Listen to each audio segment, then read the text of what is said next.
themselves around the captain's wrist in an attempt to ease the pressure over his mouth. Panic flared as he realized that the grip was vice-like, the muscles in the captain's arm like iron, the pressure unrelenting. Atticus relaxed his hold a little, and the legionary gulped air into his lungs, dread still in his eyes, which moments ago had showed only confidence.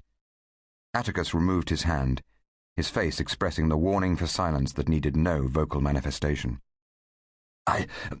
I, the legion spluttered. Easy, soldier, said Atticus. Breathe easy. As if for the first time, Atticus noticed how young the legionary was, barely 18 at most. Septimus, the marine centurion, had 20 such hastati under his command. Fresh from the barracks, and before that a Roman family, these boys had eagerly signed on at 16 to fulfill their duty as Roman citizens. The centurion, the soldier began haltingly.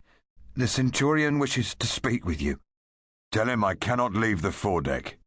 The soldier nodded, as if the effort to speak was too much. He straightened up slowly. Yes, Captain. Once again he stood to attention, though not as sharply as before. He began to salute but stopped short of hitting his chest, his eyes locked on those of Atticus. Sorry, Captain, about before. No shame, soldier. Now report to the centurion. The legionary did an about-face and marched off, although this time with a softer step. Atticus watched him leave and smiled to himself. Ever since Septimus had come aboard the Aquila 10 months ago, he had tried to impose his will on Atticus. As captain, Atticus was responsible for the ship and its crew of sailors, while Septimus was responsible for the reduced century of 60 marine infantry stationed on board. The ranks were, to all intents and purposes, equal, and it was the responsibility of both men to maintain the status quo between the commands. Atticus turned and took up his position at the bow of the trireme. He instinctively checked the line of his ship, satisfying himself that the 4 rowers, 2 fore and 2 aft, were keeping the trireme midstream. He became motionless again, rock steady, refocusing all his senses on the task at hand.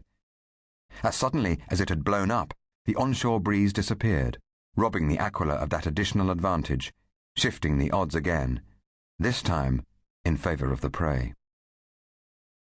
Septimus stood tall at the front of his assembled century in the aft section of the main deck.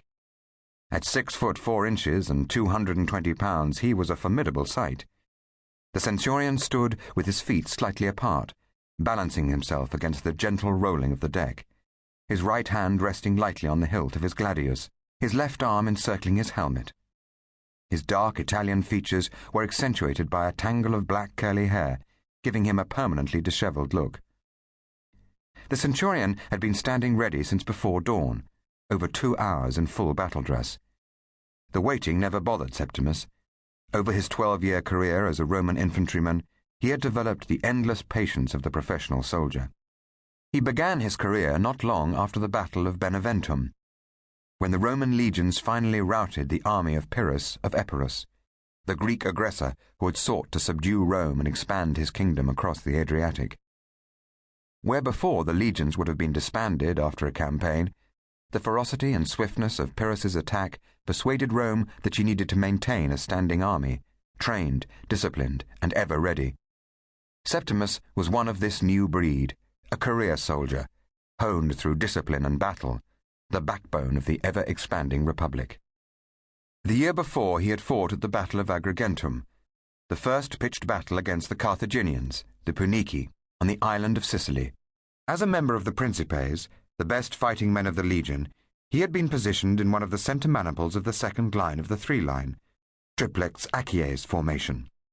He was an optio, second in command to his centurion, and after the first line of hastati had been overwhelmed by the Carthaginians, he had helped steady the line before the Romans turned the tide of battle and broke the Carthaginian front. His actions that day had come to the attention of the commander, Lucius Postumius Megellus, and he had been rewarded with promotion to the rank of centurion. Alone, of course, he thought to himself with a smile, as he watched the legionary return from the foredeck of the trireme through the dissipating fog. He had known that Atticus would not come to him. Before being assigned to the Aquila, Septimus had had no